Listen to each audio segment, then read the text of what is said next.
Good evening. I'm Chris McLaren. I'm the Vice Chair of the McMinnville Chamber of Commerce and the Governmental Affairs Manager for Oregon Mutual.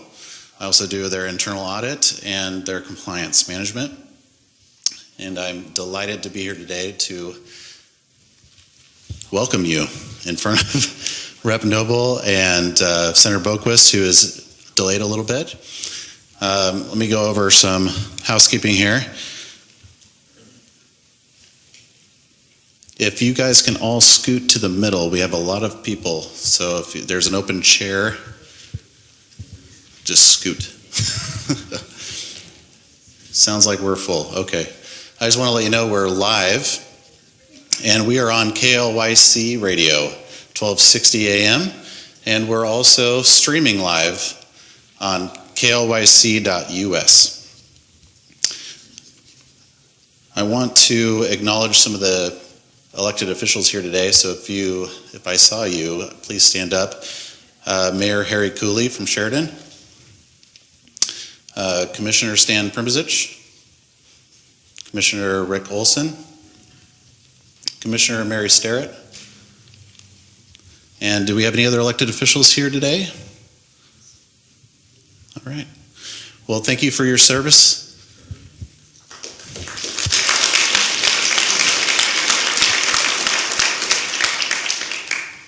All right, I would like all of you to rise for the Pledge of Allegiance. I pledge allegiance to the flag of the United States of America and to the republic for which it stands, one nation, under God, indivisible, with liberty and justice for all. You may be seated. So our agenda tonight will include some comments by our representative, Ron Noble, and Senator Brian Boquist on the 2017 legislative session. We'll have questions from you. I know you have questions and comments, and we're going to hearing from you. We'll be going down the room. Joya, our CEO of the McMinnville Chamber, will be starting in the middle, and just raise your hand if you have a question or a comment, and you'll make your way over to me, and you'll speak into the mic, and you'll have about a minute to ask your question, and then we'll move on. So that'll be how we're doing things. We want to try to give everybody an opportunity to ask questions or give your comment. So we appreciate you to try to make it fair for everyone. So, okay. One of the other things that we want to do is try to wrap up here by 7:30. So our last question will be taken about then. And without further ado, we'll have Representative Noble give us an update on what's going on at the Capitol. Absolutely. Can you hear me if I stand? Yeah. I sit way too much during the day. So I'm absolutely loving being at the Capitol and representing you. And the part that I really enjoy is getting to know people, having people visit, getting to know other legislators. It's important to build relationships, and I've found it very easy to start building relationships with people. It's busy. My morning starts, I get to the Capitol about 7:30, and my wife will attest that this is early getting home for me, normally. Tonight I would actually thank you for all being here, because I'm out, I get excused from a committee hearing on human services and housing to be here. 3 hours tonight after 2 hours this morning, I was ready to escape. So, but they'll fill me in. It's an amazing experience, and if you ever get a chance to come to the Capitol, I would encourage you to do that. I would encourage you to interact as much as you can with legislators, and if there's something of particular concern at the Capitol, a bill that we're considering, I would encourage you to testify if you have a strong opinion. Excuse me. I know it can be intimidating at first, but really, other legislators testifying, we know what they think already. Lobbyists, we have a pretty good idea what they think. You testifying makes all the difference in the world. And so for you to come in and show up at a hearing is a really important thing, which is why they're having another hearing tonight in Human Services and Housing. So committees I'm on, I mentioned Human Services and Housing. Also on Transportation Policy. There are actually 4 major transportation committees in the legislature. There's a Senate Policy Committee, a House Policy Committee. There's a subcommittee, a Ways and Means subcommittee, the budgeting subcommittee on transportation and economic development that I also am blessed to sit on. And then there is this transportation modernization and preservation, which is going to work, and they're negotiating this transportation deal that you read about. And at some point, hopefully they'll bring us all in. But so those are the committees. This is my 4th town hall. Absolutely love getting out in the community because I spend way too much time in Salem right now. 4th one, I had a chance to be in Newburgh earlier this year. I spent some time in Beaverton with the other Washington County legislators, because this district goes all the way up into Washington County, actually Hillsborough High School. And then 2 weeks ago, I was at the Citizen Participation Organization, which is it's called a CPO in Washington County, where they have actually groups throughout the county, and had a chance to speak to about 60 people there. So this is number 4, and definitely not the last one. As we go through this process tonight, before I talk about a couple of the bills that I'm interested in, and it looks like Senator Boquist will be joining us soon, but I hope that you don't feel like you're compelled to ask a question, because what's more important than me answering your questions is you giving me your opinions and your thoughts. I find that as I drive to the Capitol from the north end of town here, that my worldview starts like this, and as I get closer to Salem, it starts doing this, and I walk in the office, and at some point when I'm dealing with other legislators and I'm in a committee, it gets pretty small. And what looks like a good idea on paper maybe isn't. So it's really important for me to do this and engage with people, and I need to hear your ideas so I can inject that into what I'm hearing in committee meetings and voting on bills.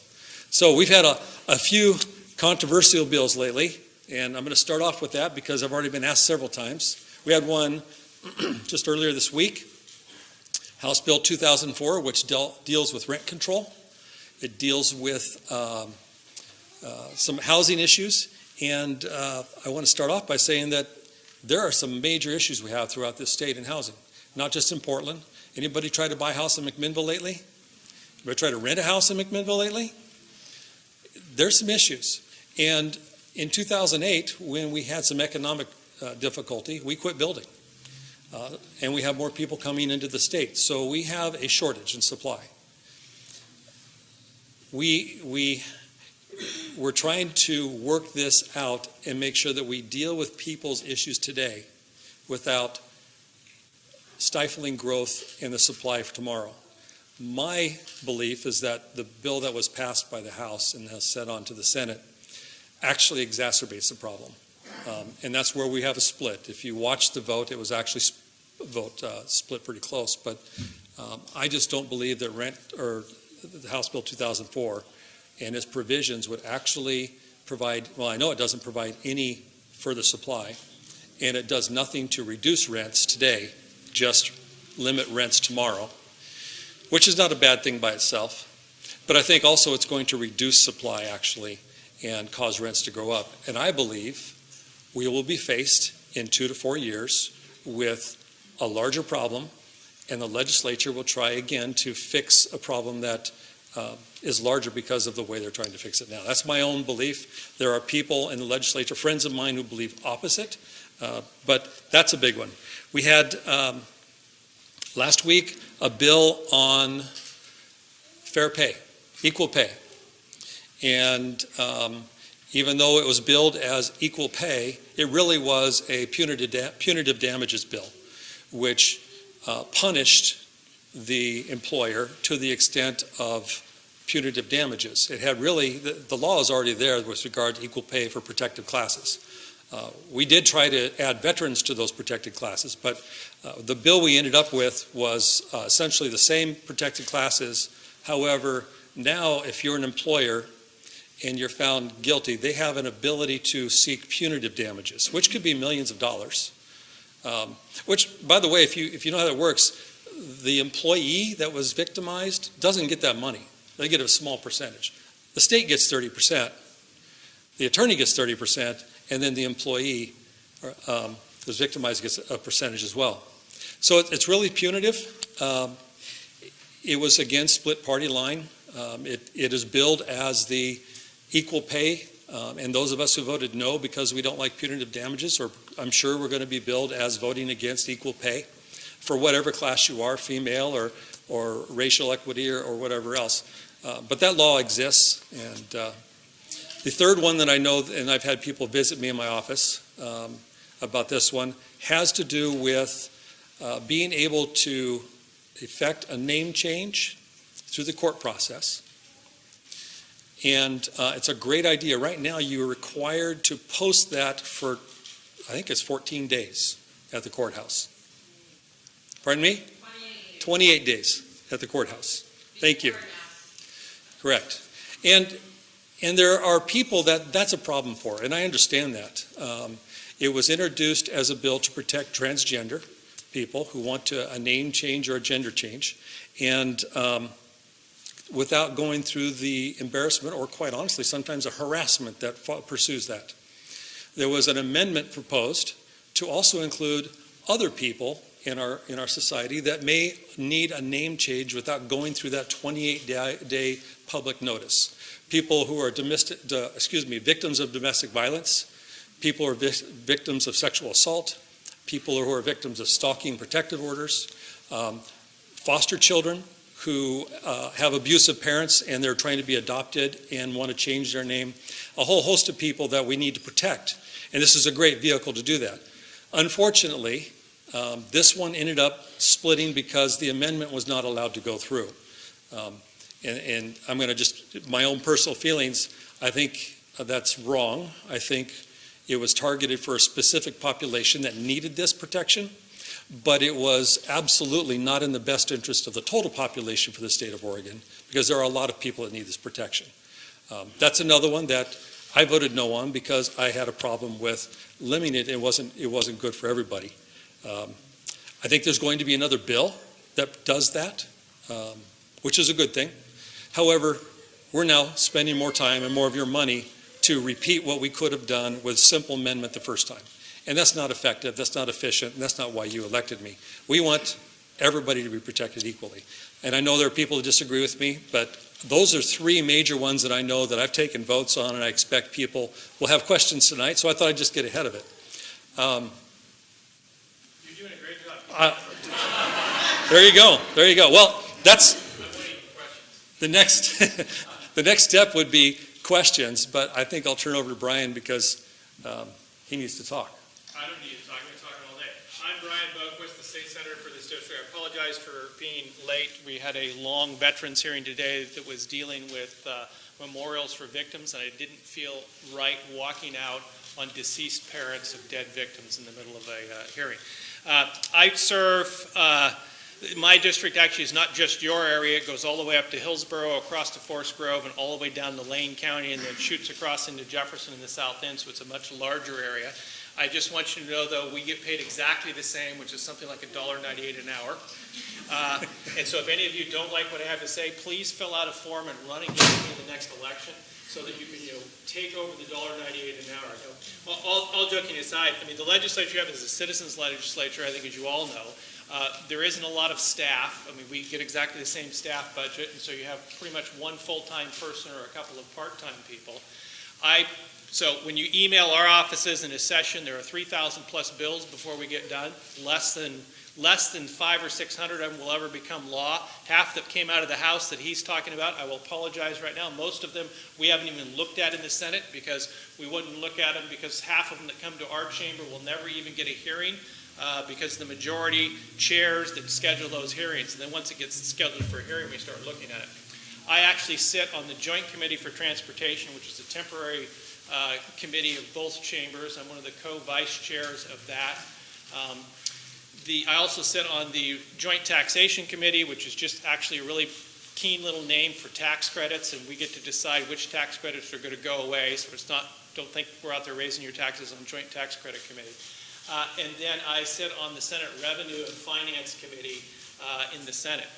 The important thing, I guess, running for that is that in the Senate, we have half as many people, we do the same amount of work, and I will just give my condolences to the good representative here to my left, in that in the Senate, we generally get along a lot better across party lines. So the newspaper knows that, but that doesn't sell newspapers. I also sit on Rules Committee, and just to be blunt, Rules Committee is despite what everything, it looks at rules and so on and so forth. That's simply not true. The Rules Committee is the committee at the end of session that has the final bills that go through it. And I'll just be blunt, you can forget Civics 101 from college or high school. It's the horse trading committee that comes to the end because, as I pointed out, about half the bills that come across from the House and half the bills from the Senate that go to the House, there's literally not enough time as a citizen legislator to address them. So if you're following a bill and it sort of dies, don't think it's a whole lot of opposition many times to it. It's simply a matter of having enough time. I mean, you all decided to send us there for 1 month every other year and for 5 months, and it's restricted by the Constitution. I'm more interested in hearing what you have to say because when I mentioned committees, the important thing, and I don't know, Ron is probably starting to learn this, and he says, you work in a silo there, just so you know, a complete silo. The only thing that I see or have time to do, we're in the office at 7 in the morning and leave at 8:30 at night.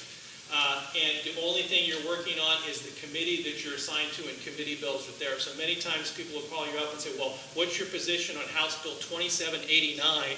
And you think we're embarrassed because we say, I have no idea what House Bill 2789 is, because we don't in many cases.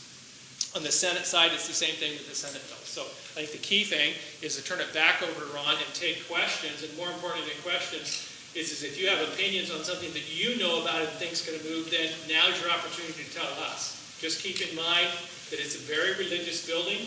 Bills that died rise from the dead. So you all the time. And the bill that you think you might like today could be changed 26 or 27 times before it actually gets to our desk to vote on. So, Ron, it's your show, not mine. Okay, we're now at that question and answer part of our program. And we're going to have Joya, please raise your hand. We'll have Joya select you, come over. We'll try to get to everybody. Please keep your comments or questions under a minute. And remember, we are live on KLYC Radio. Thank you. My name is Dave Hageberg. I chair the Amiel County Parkway Committee, but I also am here tonight at the request of Mayor Hill from McMinnville on both his behalf and the city of McMinnville. The question that I have, and it's going to take a little bit of conversation to set up and frame that question. We all know how critically important this Highway 18 corridor is and the development and completion of the Newburgh-Dundee bypass. And the concern and question we have as we watch, and we want to thank both of you for the work you're doing on a critically important transportation bill, but we understand the enormous problems and the influence of the large metropolitan areas for their projects, such as Portland, Salem, Eugene. But we don't have a problem that's just local. Ours is a regional transportation problem that needs a regional solution and regional partners to make it happen. So the Northwest Passage had a hearing yesterday, and I know that the Marion County Commissioners were there and saying, that's not what you want to build the Newburgh-Dundee bypass. We have people at MWAC that are saying, build the Newburgh-Dundee bypass. Mayor Andrews today from the city of Newburgh said, Dave, I can't be there, but please point out that he's in conversation with mayors at the coast, Lincoln City, Depot Bay, Newport. They are all supportive of moving this forward. And so I've got some other folks that want to just put additional meat on that to show you the level of support throughout the region as you ponder that question. What do we do as a local area to get the kinds of resources and be a part of a major transportation bill? So thank you. That's actually a very easy answer, and to be more specific, I'll just bring it down in blunt terms so you know. Where we are in the transportation process is there are 4 groups, 5 different committee groups combining together. I chaired the work group that covers congestion. It's the largest chunk of change. That particular program that's being put together is a 15 to 20-year program. It's the first time it's ever been done. Despite having a Transportation Commission, I asked them in a public hearing why they had not produced a 20-year plan, which is the number one thing they're required to do, and they argued for 45 minutes of whether they had the authority. Sean O'Halloran, a commissioner who's a vice president at Nike, held up the statute in his hand and said, it's the first thing we're supposed to do, we haven't done it in 20 years. So we, the legislature, because of the failure of the executive branch and the commission, are trying to do that right now. This is what it boils down to. You have to have votes. Very nice to hear. Most of what was mentioned is, our mayor supports this, so on and so forth like that. There are 60 members of the House of Representatives and 30 members of the Senate. It takes 18 votes in the Senate to pass this bill, and it takes 36 votes in the House of Representatives to pass it. I have kept the Dundee bypass alive despite not one single vote on the committee at this point. There's not one vote on the committee for the Dundee bypass. The reason there's not one vote on the committee for the Dundee bypass is the pie is this small. It's very, very small. And so in order to keep it on, you have to expand the size of the pie, or you have to push it out 10, 15 years, or 20 years in the list of projects that are out there. Where we really sit right now, if you want to elevate the importance of the Dundee bypass, is that, one, we have to have votes. So if the mayor of Newport suddenly is supporting of it, he needs to be talking to Senator Arnie Roeblen to help him get us a vote, because I can't get those votes right now. I'm just being blunt. We can't get the votes. What we have done, though, is we've created a draft funding mechanism that so far has not been shut down, that is a 25-year funding mechanism that has at least funds in the congestion portion that was raised right here, that has approximately $400 million in available funds, portions of it can be bonded. We've also created it in Portlandia, not you, in Portlandia, and we'll end up putting tolling and congestion pricing in place. The reason being is the federal government is not going to match funds unless you do it. And you do not want to pay for the entire transportation infrastructure for the state of Oregon, because the executive branch has failed utterly for the last 10 to 15 years, and they admit it. And so that's literally where we're at. The best thing to be doing is let's just blunt. If you want to have it, Kim Thatcher is going to have to vote for it, and it's going to have to vote for a tax increase. You hear what I said? They're going to have to vote for a tax increase because there's no money. You have to move around. Marion County is the same thing. Marion County is saying build the Dundee bypass, but at the same time they want an interchange and another set of stuff that costs $150 million over there, and there's just not that much money out there. We're trying to come up with creative ways. We're trying to force it out at a long-term extension. But it, as you point out, and the other thing is the congestion relief fund that's going to be created is matching funds. It's matching funds. I just want you to understand that Portlandia, who's getting this mega project, which is the #1 project according to all of the truckers, AAA, everything else like that, is going to pay 50 cents on the dollar. Let me say that again. We're going to make the city of Portlandia, it's an area bigger than Portland, about the size of, pay 50 cents on the dollar for everything we put into it. So they're going to have to tax themselves or come out of their budget with their half. So that's where we are in transportation. I would like to tell you we could build the Dundee bypass tomorrow, but the fact of the matter is one vote, 2 votes, doesn't even get you close to 18 and 36. That's the reality of it. If you want to get other help, reach out to the other mayors, reach out to other communities, and get them to talk to their legislators, not just us. If I could add, I mentioned earlier, you writing representatives and senators is going to make a difference as well. It's not just mayors, it's not just other elected officials. You need to make your voice heard. We are screaming as loud as we can, and not just us. I think Bill Post and hopefully Kim Thatcher as well. But you need to make your voice heard. This is a major issue. I did some looking at some statistics. Portland State estimates that this area along the Highway 18 corridor is going to grow by 33% in the next 18 years. There's nowhere in Portland that outgrows that. There are some places that will match it, but we're growing as fast as anybody else. And if you think Dundee's bad now, there you go. You need to make that known. This is a major corridor escape route off the coast. You need to make that known. There are some economic impacts. You need to make that known. So, and the important part is it's not dead. I'm one of the 4 people that sit on the inner work group of that, and it is still on the list, okay? But it takes your support to get that done. Harry Cooley, Mayor of Sheridan. And I would like to say that I do support the bypass, and I think that it is important for our economic development, because one of the things that manufacturers look at is how they're going to get their product in and out of this area, and that is usually by truck. So I do support that. I will talk to Mr. Robin, because I'm going to see him soon. And also on my way in here, you know that I live in Sheridan, 15 miles away, and I had a solid line of traffic going westbound when I came in here, and I'm thinking, how many of those cars came through Dundee? So, thank you.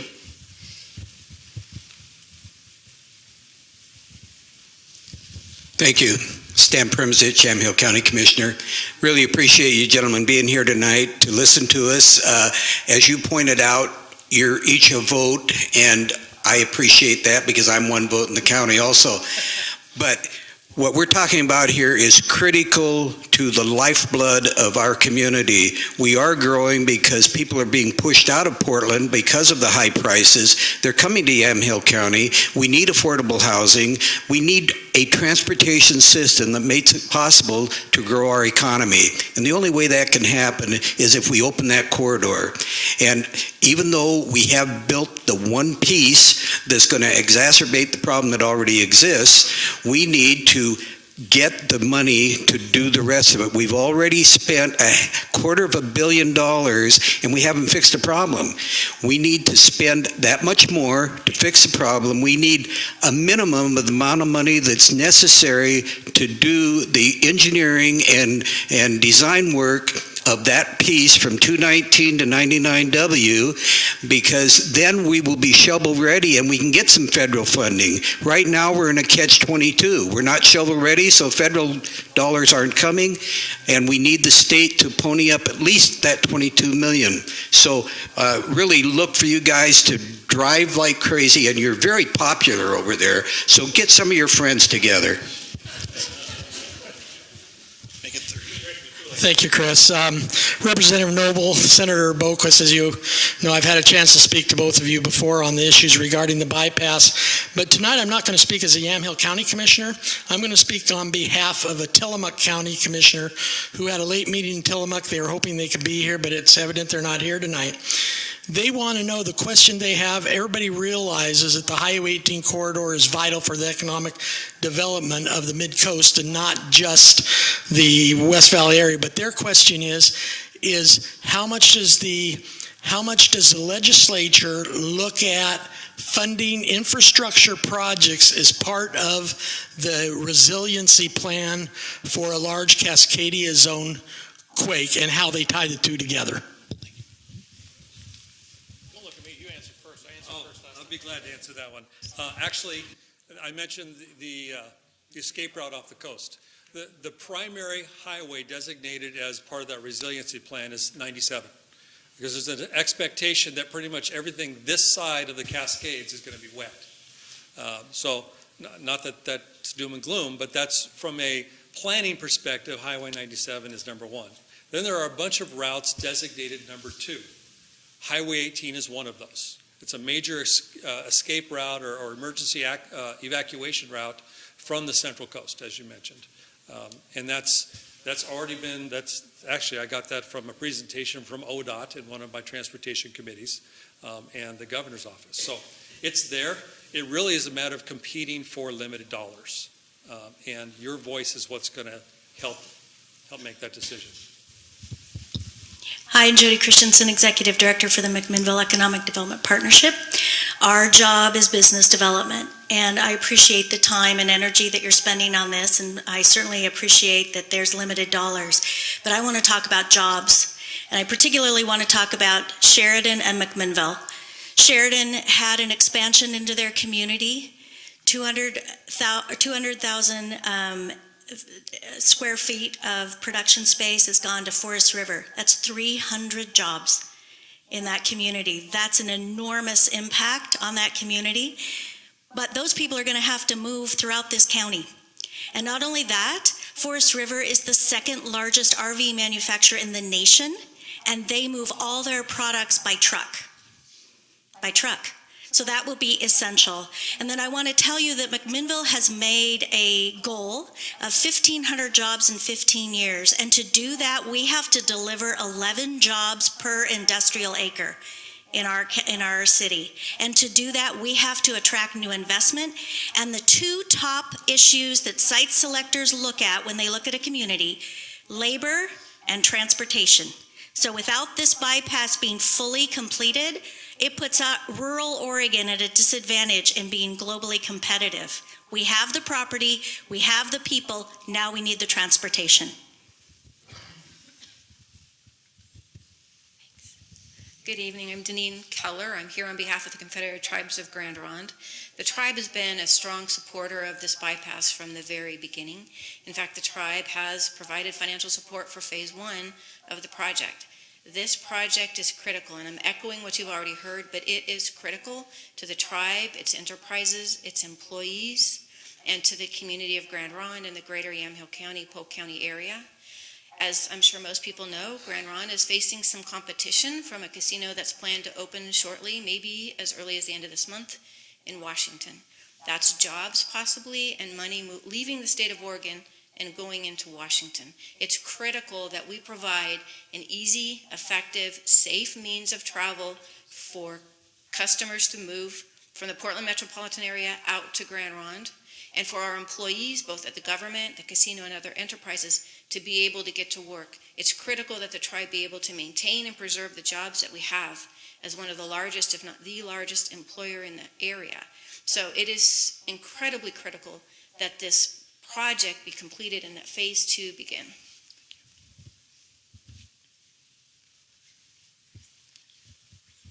Hi, Mary Starrett, Yamhill County Commissioner. I'm not here to talk about the bypass. I think you get it.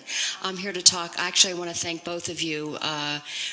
Representative Noble, I want to thank you for the bill that you advanced earlier in the session, which didn't get very far, but I appreciate the interest and the sentiment, which was to bring Child Protective Services back to the local level and remove it from the auspices of DHS. I think we can do a much better job locally, as is witnessed by what we do in our Health and Human Services, and we have the director here who can attest to that. We do things that the state can't possibly do. I also want to thank you for House Bill 2992, which really helps to protect children in terms of asking for a background check for all volunteers in schools. And also, Senator Boquist, I wanted to thank you for Senate Bill 687, which goes further in protecting the health of children and back to parental rights. And if you wanted to address that and let folks know why you felt it was important to do that, I want to thank you for having done that. I guess I'm supposed to talk now. One of the things, I want to address something because Mary didn't tell you what we haven't done. Our foster care and a whole series of other our children's programs really are not performing very well at all. And we have been trying to overhaul those, and the best way to overhaul that is local control. I will just tell you right this because I just pointed out, let me go back to transportation and give you an example because it's the world I'm living in right now. In transportation, when you raise a penny or $1 on the gas tax, the way the law says is 50% goes to the state, 30% goes to the counties, and 20% goes to the cities. When you go out and rebuild a bridge in the state of Oregon, the counties can rebuild 3 bridges for the cost of what the state can rebuild 1, and it's the same inspector that comes to the bridge. It is not any different, frankly, in the child care and the delivery of services. When you start complaining at the state and you're in another county, frankly, you're really complaining about the county. Because 75% of the services that come out of the state budget actually are driven down to the counties, and the counties provide those services. The problem is the state continues to put more taskings on the counties to do these services with less money. And then the second thing is they come back when the county says, hey, we have a better way to do it, they don't want to listen. They just don't want to listen and tell them the crisis. Today we had a bill that came across the floor that needs some tweaking on it, and it unfortunately is a bill that started with all reality in this county, and that is in which children were more than poorly treated, and there was no accountability for it, and there was no rebuild of the system to make it work after that time. And it's a sad state of affairs, but what Mary brings up is this point is that in the legislature, unfortunately, you have to go to a crisis level to get that control and to get the counties and the local programs like you're doing here into the court system here, whether you like it or not, is, I hate to tell you, is a whole lot better than most of the rest of the state. And a lot of the public services that you're seeing here locally, from mental health to community services and stuff like that, are a lot better in Yamhill County. There are 7 counties that are in absolute free fall at the moment, and we are in the process right now of the only solution is to move additional state troopers to the area as it melts down around them. So be thankful, despite all of the problems, that you live where you live and continue to work with your local communities, the mayors, the commissioners, and even your local state folks to try and enhance the system and work and solve programs locally. Hi, I'm Carol Sumner. I'm here on a different subject. I'm the mother of an addict, and I'm here with a lot of other people that are dealing with the same kind of problem. And we're wanting to know what you guys are going to do about this epidemic. Last year, we lost over 1,400 kids just in Oregon, and that's what was recorded. And I mean, the jails and stuff like that, it's not working, so we're just wanting to know what are you guys going to do about it. Bill started on your side. Bill started on your side, and we took a vote today, so we could probably both talk about You go first. Okay. Today, a Senate bill came to the House, and we passed it, dealing specifically with decriminalization of just being a user, and reducing some of the penalties. Because you're right, and I spent close to 3 decades in law enforcement. We've been chasing this for a long time.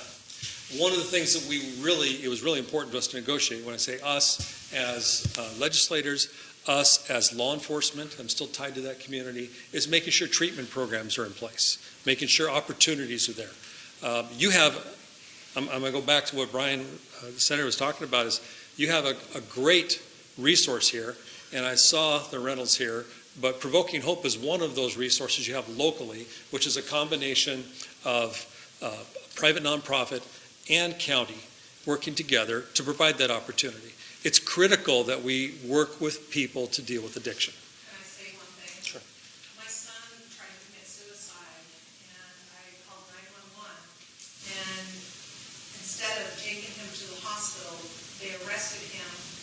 No hospital, no nothing, and they handed him a felony because he tried to commit suicide with heroin. That didn't solve the problem, just added to it. Sure. And it is a collision of 2 different systems, and as we're progressing, I mean, it's a scourge. Heroin, meth, it's been around for a while. I think we need to still find that sweet spot, but it can't do it without treatment. And I was encouraged, at least talking to lobbyists that used to work for me as a police chief and now lobby me all the time, that law enforcement is pushing hard to ensure treatment dollars are included. Without the treatment dollars, it doesn't do any good. It started in the Senate. Maybe you have some more. But first, if you don't know, I think suicide is the 4th largest killer in the nation. 41,000 people kill themselves every year. Right? Youth suicide is a record historical high, and suicide in Oregon is one of the top 2, if not the top 3 states in the nation for youth suicide and suicide. It is an expanding and almost an epidemic problem across all spectrums of life. It doesn't matter whether it's poor or whether it's rich. It's all the way across the board. There's 2 sessions ago, 4 years ago, we realigned trying to put more mental health care dollars in to address suicide and address specifically youth suicide in the state of Oregon.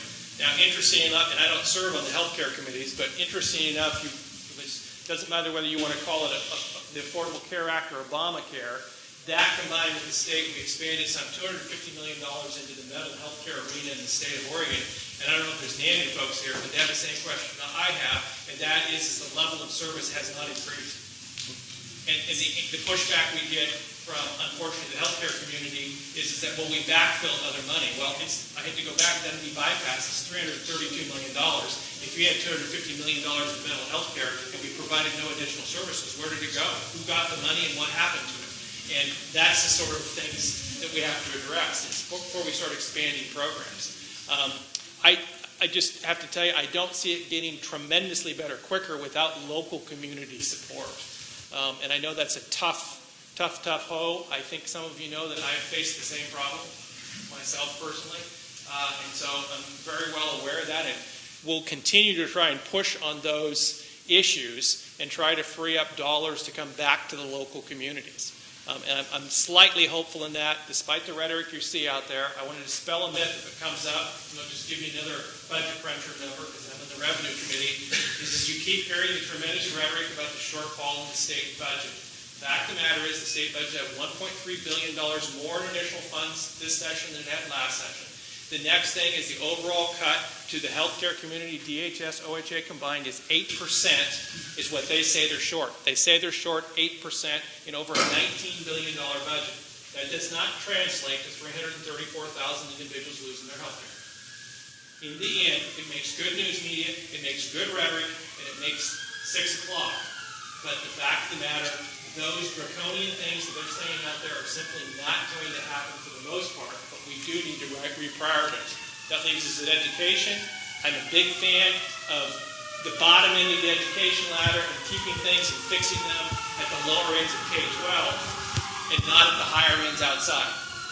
And so it's the same thing, a matter to push the money down, back down to local control, and actually have local control. Because I know, Harry, you can tell me, I mean, every school district, 202 of them out there that are out there, they all get stuck in this deal where you either accept the policy given to you by the Oregon School Boards Association or you lose their insurance. You don't really have local control. It's just a myth. It really is not there, and we have to defeat that too, because that leads to it. The education system, as you know, at the lower end in K through 12, they're, for better or worse, they have about 50% of the daylight contact time with the youths. And so it's a dual effort that has to be done. Hi there. My name is Jamie Player. I'm a recovering addict. I kind of just want to talk a little bit about the way things are handled currently and then maybe possibly some future changes. Right now, currently, if you're an addict, there's not a whole lot of help out there. You get arrested, you catch felonies. I'm convicted of multiple felonies. I'm a recovering heroin addict. And instead of being provided with help, I get put in jail, threatened with prison. A lot of people, my friends, are in prison. I have a lot more that are in the ground. Drugs are an epidemic, and it's killing my generation. Instead of picking these kids up and hitting them with felonies, which makes it almost impossible to move forward in your life, you're stuck in the same cycle again and again and again. In Seattle right now, what they have is a law enforcement assisted diversion program, where instead of picking these kids up and taking them directly to jail, they pick them up and they take them and give them the opportunity to either get into treatment or take the charges. And I think that's something that would be extremely beneficial, not just for this county, but for the entire state. You cannot punish an addict more than they punish themselves every day. You can't. You can't punish away a problem. You have to give a solution. And an idea for a solution is this program. I mean, it honestly, it takes the power a little bit away from the courts and allows these kids to do something different with their life. I didn't have a bad upbringing. I made my own choices, which got me where I was. And it's taken a lot of effort to move my life away from that. But with as many felonies as I have and with the choices I made when I was younger, I can't really just turn around and do something different now without that following me for the rest of my life. These heroin felonies are non-expungible. They don't go away. They follow me no matter what I do, no matter what kind of life I choose to live now. And I don't think that's beneficial for anyone.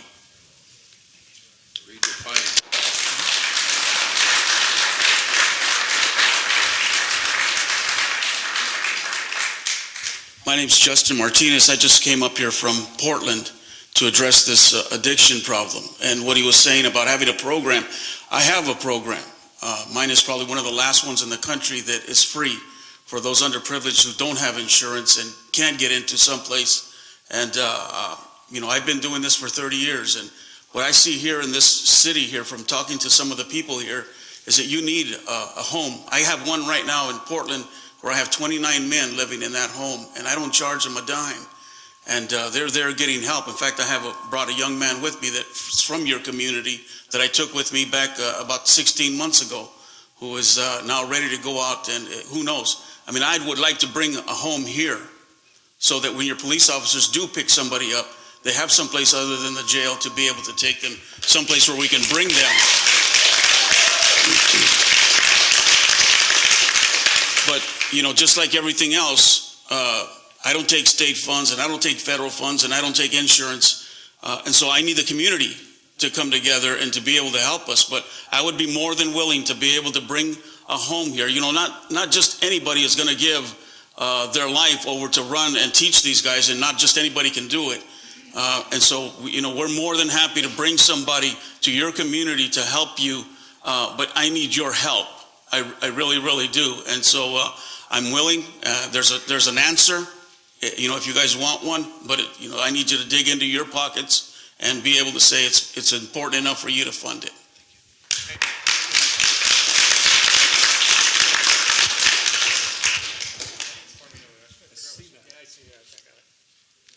Hi there. I'm Jane Wild. I live in McMinnville. And my question is related to gun control and also to the concerns about children and suicide. I want to thank Senator Boquist for sponsoring SB 868, which creates a process for obtaining extreme risk protection when a person is a potential risk to themselves or others. And my question is for Representative Noble. I'm wondering what your position is and if you will be able to commit your support to this small step in helping to keep our families safe.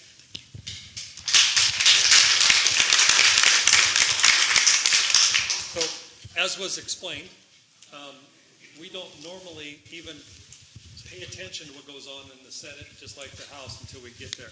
I absolutely support Senator Boquist's his bill.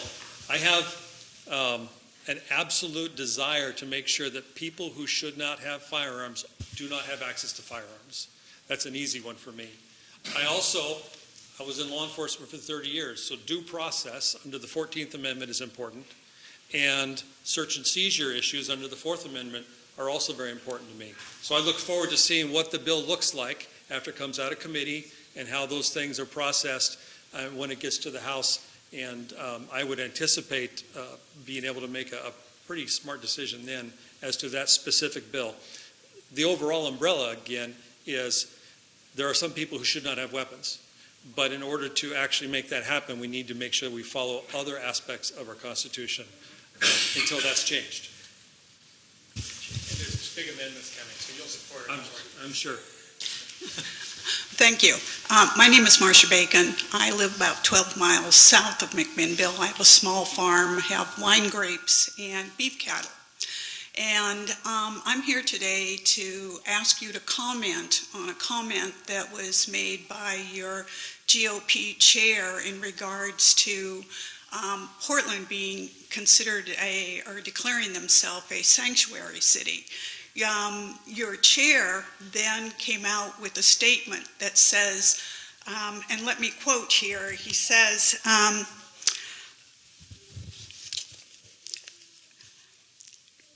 since Portland declares itself a sanctuary city, immigrants within are then free to commit further rapes, murders, and felonies against your family and friends.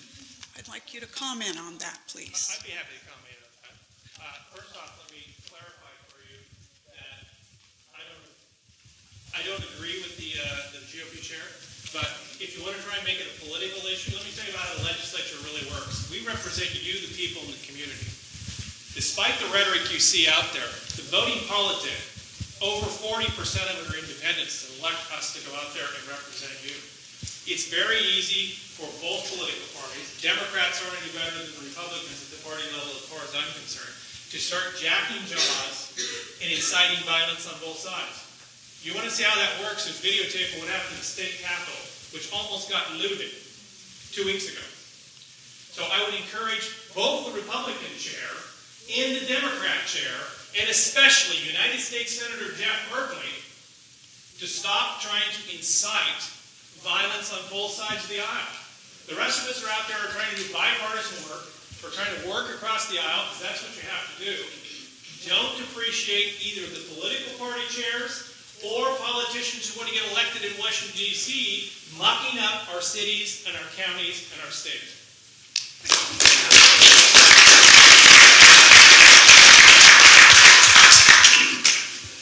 Hi, my name is Piper Sweeney, and I am in Yamhill County. I live in Yamhill County. I heard early on in the session that there was a bill introduced for the different departments to go through an audit, and that there was no support for that. For whatever reason, I can't imagine, but almost everything that we've brought up today it depends on money. And it seems to me that, especially if there's money that comes in and then we don't get to see where did that money go, that maybe audits through the departments might be a great idea. Can you comment on that, and is there any possibility that might come back up? Well, without knowing which specific bill you're talking about, I can tell you that simply because it doesn't get a hearing doesn't mean it doesn't have support. What it means is it doesn't have support from the people who have the ability to make those decisions. And right now that rests with the Speaker of the House and the President of the Senate. So it depends on what their will is. And I don't know if you want to add anything to this. I'll add to that.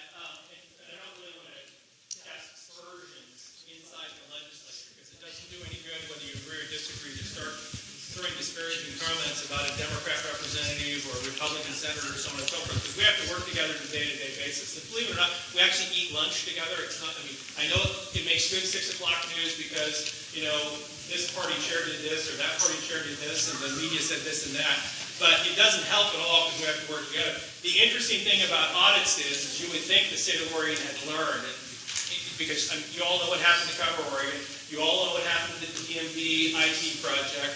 We've all heard of wasting money here and wasting money there.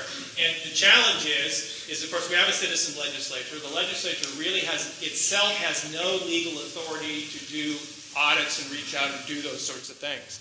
And so we have to rely on the executive branch to do it. There is not a good mechanism, as you pointed out. I can tell you there's been bipartisan bills sponsored to try and expand the audit authority to address those issues. There's a new Secretary of State who says they're going to expand audits, so on and so forth like that.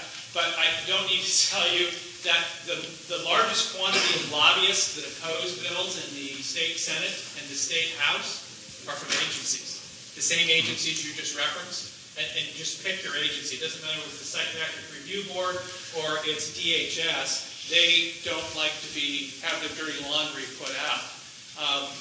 Unfortunately, sometimes it can get to a crisis, but there is a growing level of bipartisan support to try and push forward and to do those sorts of audits. And what people have to realize about audits, it's not about blaming the county commissioners. It's about finding a better way to do it to free up the resources so you can get them out into the local community. But I appreciate that, and it's like another one. Please don't just reach out to us. Try and reach out to some of your neighbors so they can reach out to their individuals. Hello, my name is Sally Goddard, and tonight I'm here representing Unidos Bridging Community, which is a Latino advocacy organization. And in McMinnville here and all of Yamhill County, we have a growing Latino population. Our elementary schools are between 30 and 35% Latino. Because of changes at the federal level, we have many, many families living in fear right now, and children living in fear that they will come home to having no parents. While I know that immigration reform has to happen at Congress, I'm wondering what each of you personally are going to do to help support the people in our community that are our neighbors, friends, and coworkers.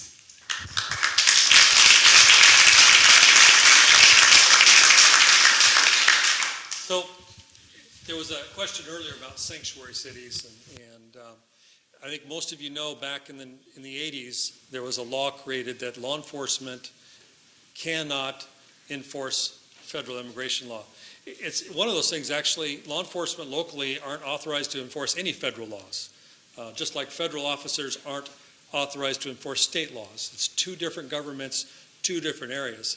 But one of the things to piggyback on the question I had an issue while I was in McMinnville here is this population would never, or rarely, I would say, come report crimes. they would never come to the police department because there was this fear of immigration status. And so there is a large population in this community throughout the state that is underserved, be it victims of crimes, other social services. As much as people may claim on one end that they are drained on social services, I think the reality is, at least from my perspective in public safety, they don't use those services. And I think what needs to happen is we do a better job of getting the word out. We can't control what the federal government does as much as we would like to, as much as wherever you are on that spectrum. But I think it's really just a matter of getting the word out. There is, I'm all for enforcing law and people obeying the law. But I also believe that you have to make a way for the law to be complied with. And I have a good friend in this town who spent nearly a decade and tens of thousands of dollars on their own initiative to become a citizen of this country, because they were brought here as children. And after 15 months of being separated from each other, the spouse, finally, after tens of thousands of dollars, close to a decade, married, and separated that long, does it really take that much? So when you're talking about this problem, part of it is our own doing. So immigration reform, absolutely. My idea may look different than yours or what you hear on the news, but if we're going to ask people to comply with the law, let's at least make a way for them to comply with the law. That's my own little world that I see the lens through, or my lens that I see the world through right now, because it's someone that's close to me, and just watching them go through the agony of him staying here and her in Mexico for 15 months alone. So let me follow up on that so you have a perspective. I mean, I know there's members of a large community of Oregonians for immigration reform. They're in the community here. There's a large Latino community. There's a whole broad spectrum here. Way back when, and I'm actually in my 12th year of the legislature, so please get a card and file for the state senate next time around. We had what was called the Real ID Act. And if you remember that, that's 2 administrations ago. That's 2 administrations ago. It's over 8 years ago we had the Real ID Act. The Real ID Act was supposed to be the first step for immigration reform. And so in order to comply, to be able to use airplanes and get federal funds and everything else, we did, the state figured out a way in the legislature to pass the Real ID Act. Since then, we've had Democrat Congresses and Democrat presidents, actually Republican presidents and Democrat and Republican Congresses, and now a Republican Congress and a Republican president. We have not had immigration reform in the 12 years since I voted on that. Let me say that again. We have not had immigration reform in the 12 years since we voted on that. We tried to come up with a compromise to make the Safeways safe with a driver's ID card so that we could at least prevent accidents, track it, and do exactly what the former police chief said here, is provide the services so we don't have criminal activities going on in these communities. You guys turned it down by 66% of the vote on the ballot, so it went away. We didn't have that. My point is simple. I mean, it's great for CNN, Fox News, MSNBC, the Washington Post, and the Oregonian to try and incite fear out there. But if you haven't noticed, the federal government's bloody bankrupt, okay? I had this question out at the counties, some of the county schools here recently, is they don't have a lot of enforcement going out and doing it. And what I do is I get along very well with all of the communities and their lobbyists and so on and so forth to try and track and follow what's going on. And there's just not a lot of activity going on out there at this time on the federal government side. 33 people were detained from Oregon in this last week. Ma'am, we also threw out almost 1 million people in the last year. 1 million. 33 is not a big number at all. So what are you going to do about it? What will the state do? The state isn't going to do anything about it because we have no legal responsibility and no authority. Just like you, I communicate to the federal Congress. I'll tell you what happens. When I send a letter to U.S. Senator Berkeley, I don't get an answer. And I can't even contact, for you, when you contact me, if just 50% of the people who contact our office have a federal issue and want us to do something about it. The IP address for the federal government, how much they really care. The IP address for them in Washington, D.C. only recognizes zip codes inside their congressional district. I have U.S. Congressman DeFazio and myself. So if they send me something and I try and refer it to their office, it is automatically deleted in Washington, D.C., and he never gets it. I do it from here. Suzanne Bonamici, who's your representative, and I get along very well, I have her personal cell number and her personal fax number. So I have to take your complaint and fax it to her because I can't send it by email. What are the things that There isn't anything, madam, to do at the state level. We are at the point, at this point, other than providing you moral support and providing support to the state government, just look around at the moment. We have as many of our own crises to do. And at this point in time, you asked it, I sponsored the driver's party got slaughtered. I didn't get almost any support from the local community in this community when I did it, just so you know. And so we're trying. We're doing the best we can. But it's not just send it to us. If the 50 or 60 people that contact us a day actually wrote Suzanne Bonamici, we make process. I thank you for that. If you have a question or a comment, I'm going to have to step in here.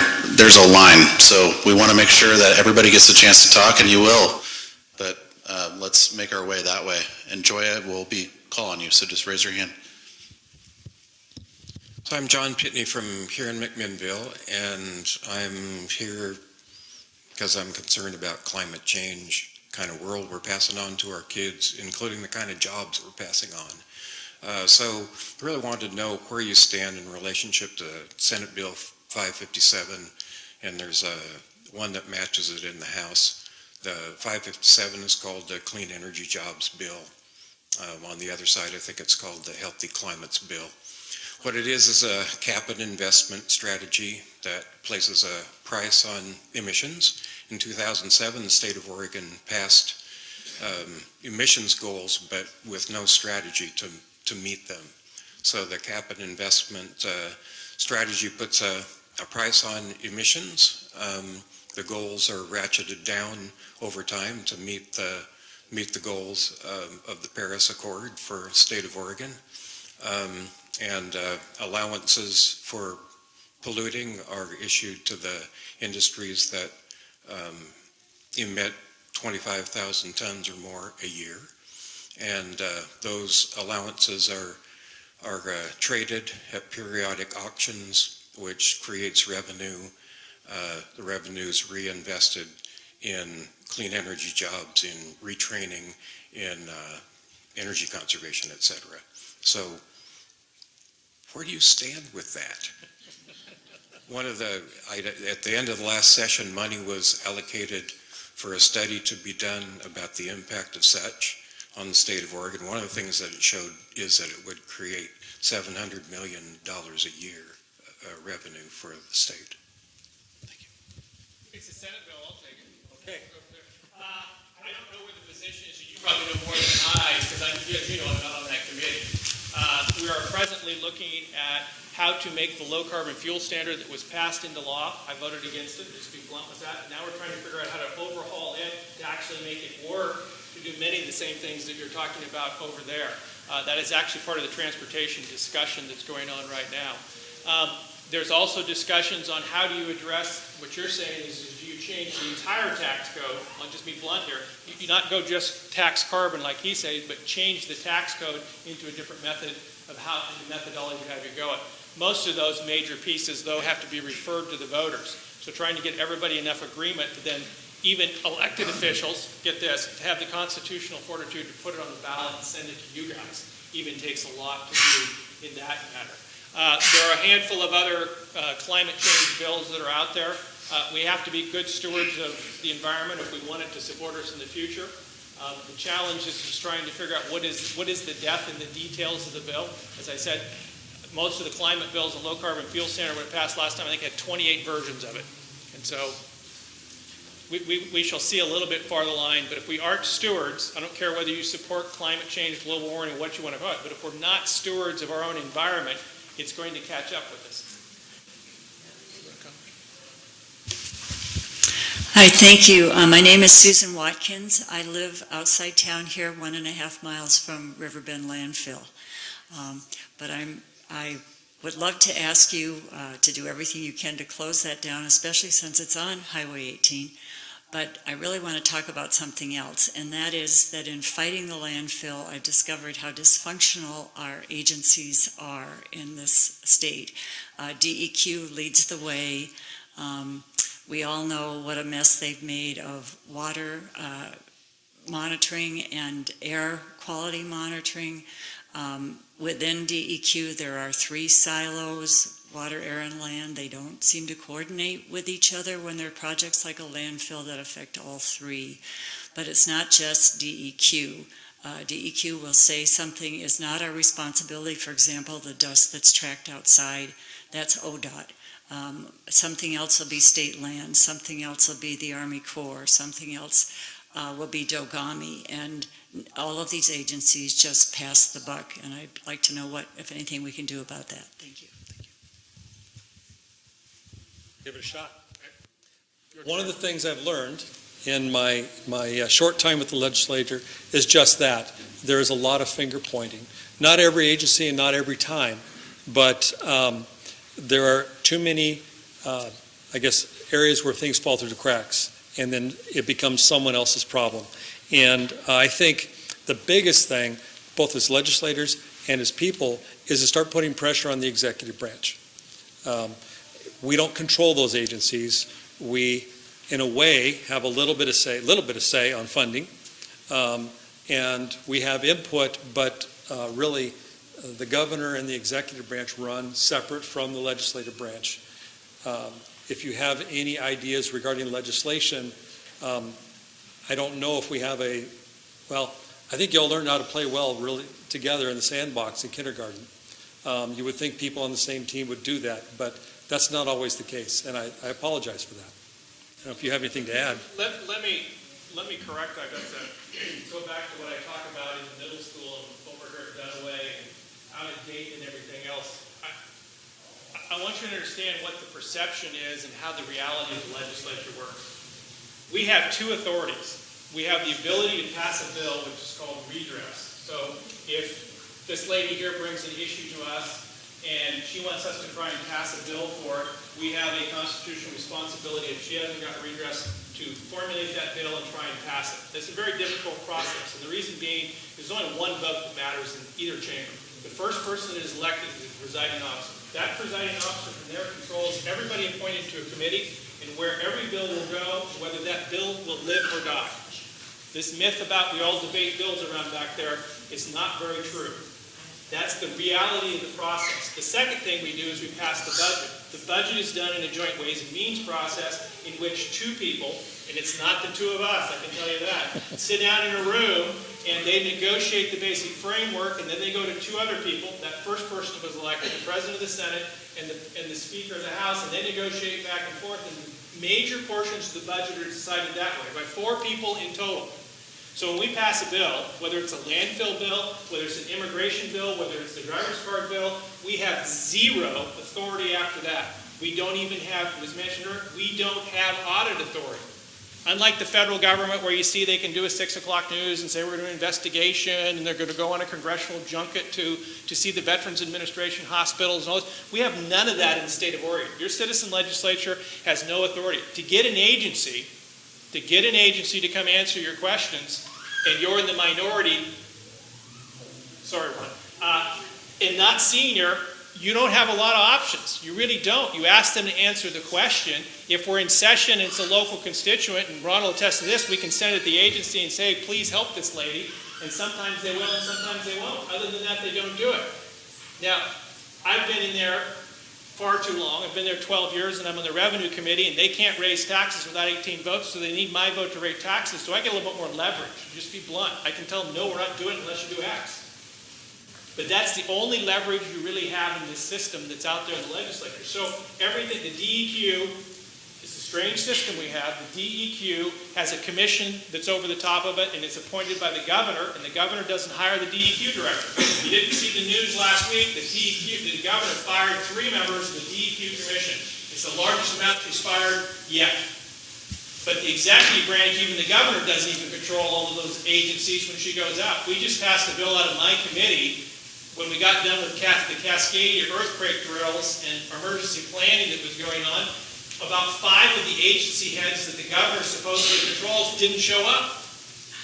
So the governor comes to us and asks us to add their names to a bill and pass a bill that requires them by law to go to the meeting that she pointed.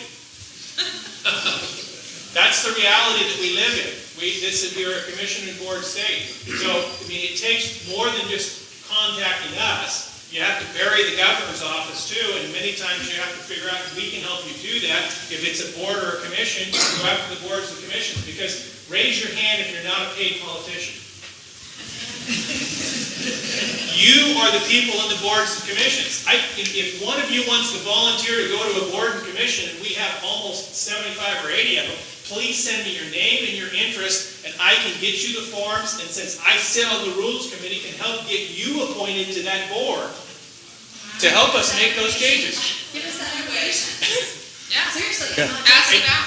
And the application, I can send it out in the next newsletter, but it's available on the governor's webpage. And she's getting ready to do new appointments that are going around right now, because it's citizens like you, believe it or not, that oversee these agencies, and many times a lot of very good-hearted people volunteer, but they don't have much time. They really don't have much time. So sorry to interrupt, but I think you need to get a grasp of how the legislature really works. Sorry, ma'am, I took your time. That's okay. I'm Karen Brock, and I'm part of Action Together Oregon, Yamhill Valley, and I want to thank you for actually being at this town hall. It's probably difficult to stand up here sometimes. But I want to ask Senator Boquist about Senate Bill 479 having to do with Sharia. And so in our Constitution, we're already guaranteed a separation of church and state. I mean, that's why the Pilgrims came here. And we're talking a lot about how there's not enough time and there's not enough resources, and you guys have a lot on your plates, and I'm wondering what the point of bringing up this bill again at a time and which is very alienating to the Muslim community, and sort of singling them out for something that really isn't anything, and why it's important to you to bring that up again, especially at a time when we need to be coming together.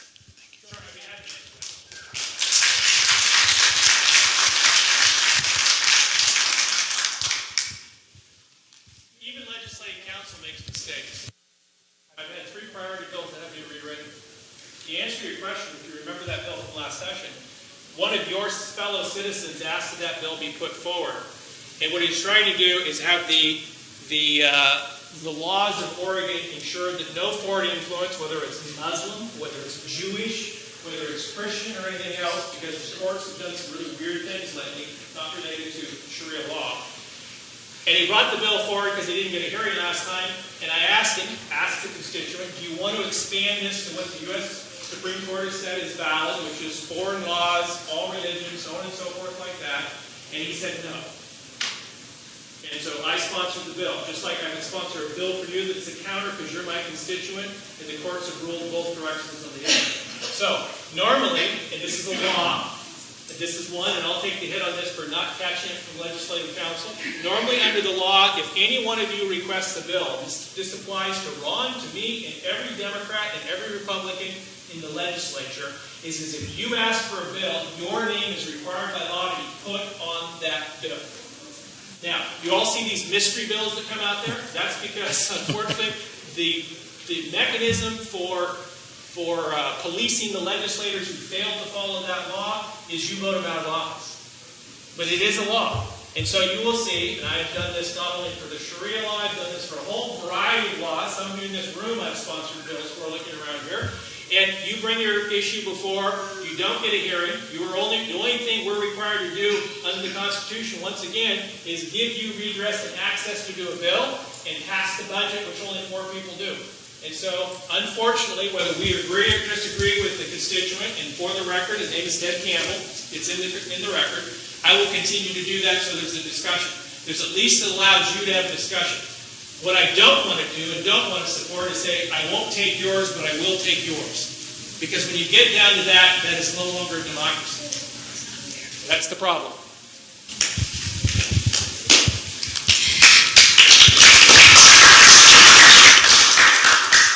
Hello, my name is Chastine Hansen. I'm a college student here. I ask you to bear with me because my question is a bit long-winded. It is concerning healthcare. A lot of people I personally know are really worried about what will happen to the hundreds of thousands who could lose access to their affordable care. Do you think it is fair to ask profitable sectors of the healthcare industry who in fact have been able to make and save a lot of money since the ACA was enacted to help close the funding gap and keep people from losing access to life-saving services?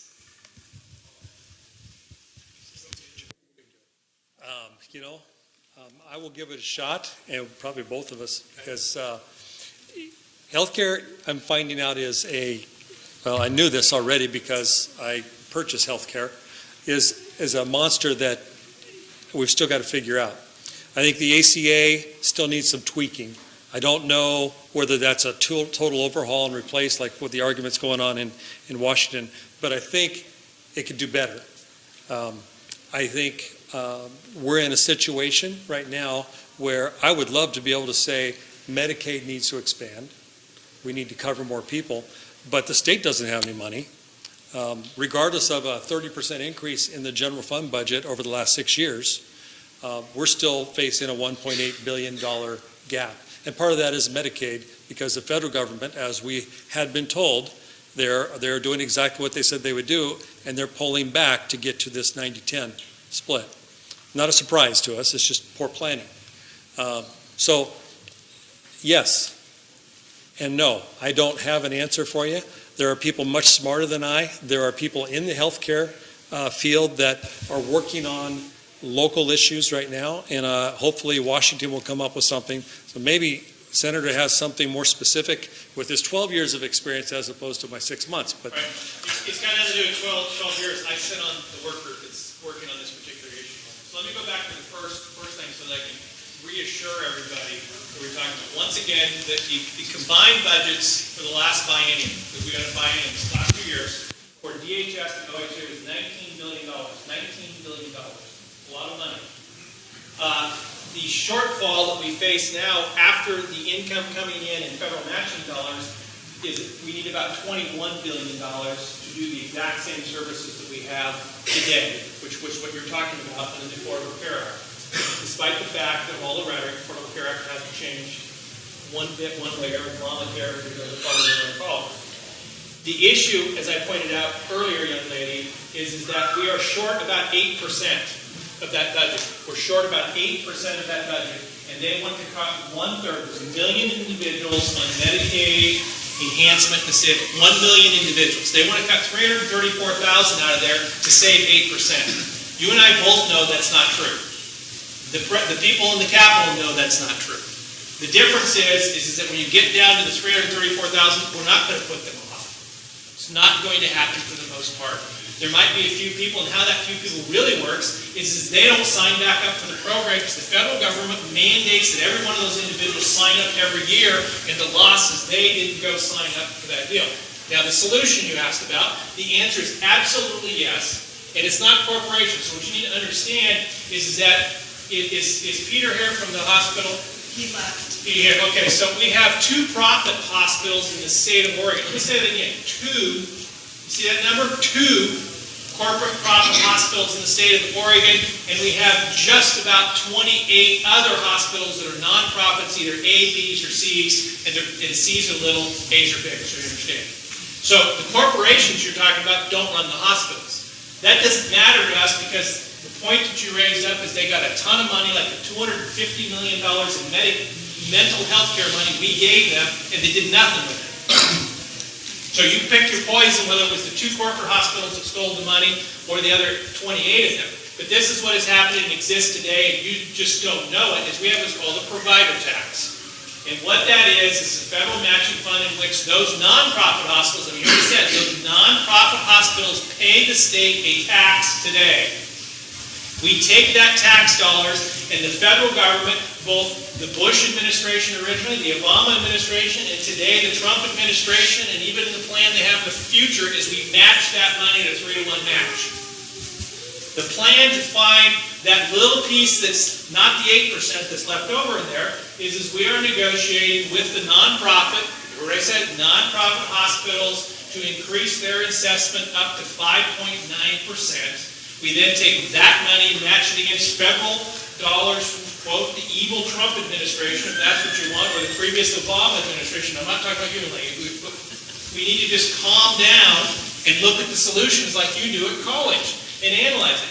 And we'll come up with those solutions. Right now, there isn't a shortfall. I'll tell you that in the negotiation that's going on. The challenge we're having is not that. It's that there are individuals in the legislature that want to spend another $500 million to expand the program.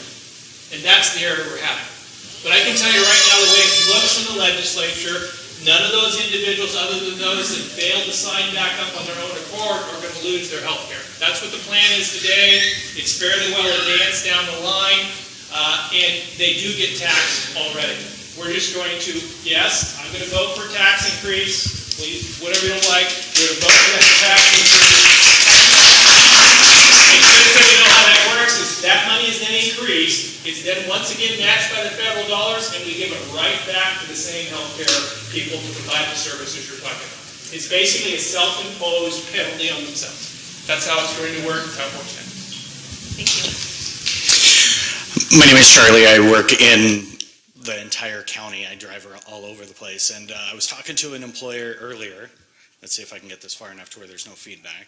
And he was saying how he's always trying to hire people, and he might get them to work for a day or two, but then they leave work because they go back onto the social service system, the support services.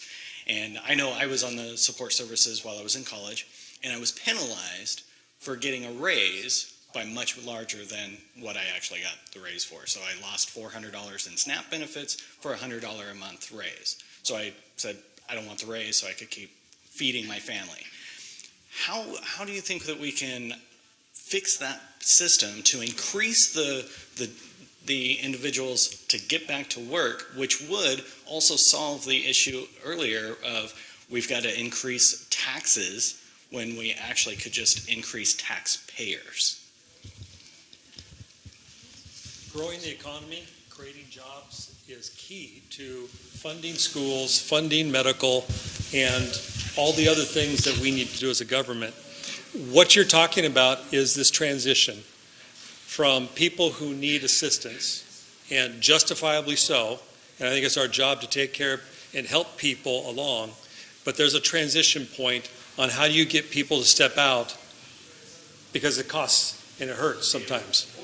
And I think that is always being worked on. That's one of the things we talk about in our human services and housing, be it foster care, be it SNAP benefits, anything else. Where the gentleman that was here earlier, as an addict, I listened to people from Provoking Hope talk about, I'm clean, and actually excited to say, and now I'm paying my own rent. And I think everybody wants to get to that point to where they're responsible and on their own. We can't provide that disincentive. And that's what you're talking about, is essentially how do I make that transition? That's a tough one. But I think we need to continue to work on it and ensure people have a way to make that transition. I have a better suggestion for you. Forget Jeff Merkel, okay, no disrespect, but write Ron Wyden and Sumida Bonamici and ask them why they did not fix that problem 4 or 5 years ago. And the reason I say this is, if you don't know, these are pass-through programs from the federal government. SNAP is a bloody disaster, and we have been unable to get a waiver from the federal government, any administration, Bush, Obama, or even now. And it's much more worse. Back to the young lady that was here from the university. We're talking about corporations. One of these programs was such a wiry deal in the U.S. Congress, and at that time the Republicans and Democrats shared it, so it's equal responsibility. You can only get name brands in one of these programs. If you're a wise mother or father, and you can go out and run some of these programs and be thrifty and say, I'm going to take the off-brand or the Safeway brand, and I'm going to economize, and I'm going to work like this. There are various programs that the federal government make us implement where the only thing you can get is Kraft or Heinz or something major, because the corporations got their hands in it. And that was Democrats and Republicans in Washington, D.C. alike. So that's another avenue right there, because I have been beating my head against the wall on the SNAP program. My name is Holly Nettles, and I'm on the Yamhill Carlton School Board, finishing a 2-year appointment for a retiring member, which has been my only experience in public service. I have a 2-part question. Initially, I came up to ask you what we can do to affect real change. And then the second part, I realized what I needed to ask, and I want to thank you both very much for your time and to help us understand just how complicated it is. Obviously, I do not understand how it works, how the system works. So my second question is, what can we do to help you do your job? Because I recognize that your job is very difficult, and you have said, well, you can't just talk to me, you have to talk to this person or that person. So is it phone calls? Is it emails? Help us understand how we can help you do a better job. All of the above. I mentioned right at the very beginning, the part I'm enjoying, and that's, Brian alluded to it, I'm a first-year guy. One, I'm in a minority party, and my opinion, it's all relationships. So building relationships within the legislature helps me get a little ways. Getting people, be it phone calls, emails, letters, there is some truth to the squeaky wheel gets the grease. And if it's not this session, maybe it's next session, or maybe it's the session after. And then take a critical look. There's a lot that divides us, and a lot of it's all rhetoric. And it's not truth. And if you take a look at the actual stuff, take a look at the actual bills, find out what it does, and then make decisions on voting in the future. And that's not a partisan statement.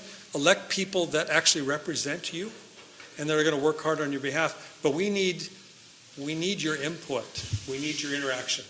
So when you need help and support, I call your Oh, I do. I look for people. I call your superintendent. If there's an education issue, I call your superintendent. I call Kim in Newburgh. I call Mary Alice here. If I have a business issue, I talk to the chambers. I talk to Jody. If I have a local government issue, I talk to local. I need all of that. If I have a mortgage banking or banking interest, I call my banker, my local banker in town here, my mortgage broker. Absolutely.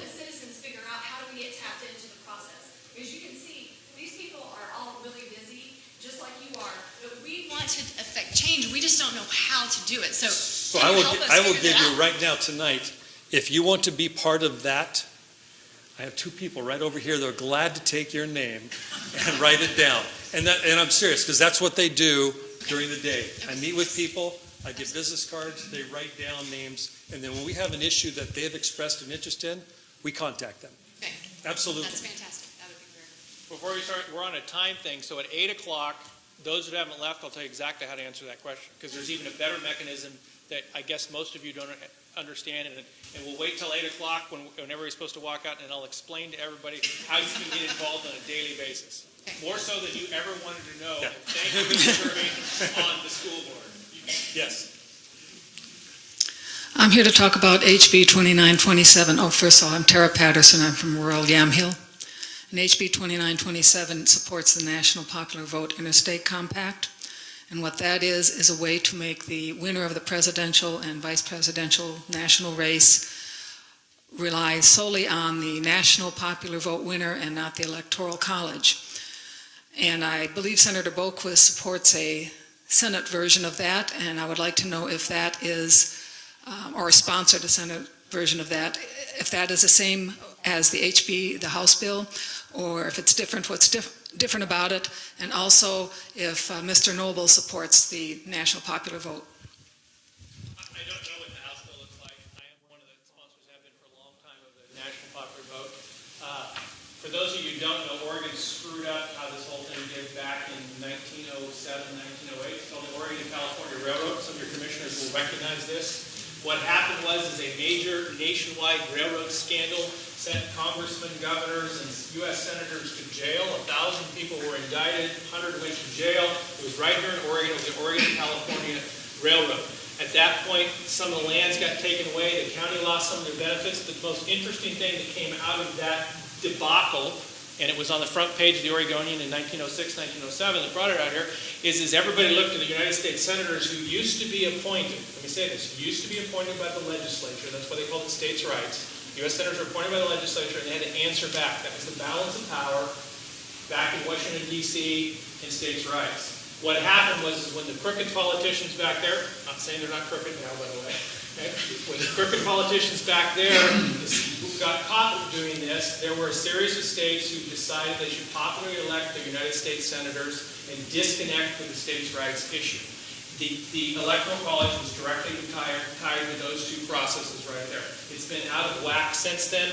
You have some states in which you point out that the U.S. senators come back to the legislature, they work very closely, so on and so forth like that. If we have an issue in our office, we send it to Ron Wyden's office, and I don't care whether you're a Democrat or Republican. Contrary to popular belief, Ron Wyden's office on federal issue will do the best they can to help you. Our other United States senator doesn't return emails or phone calls.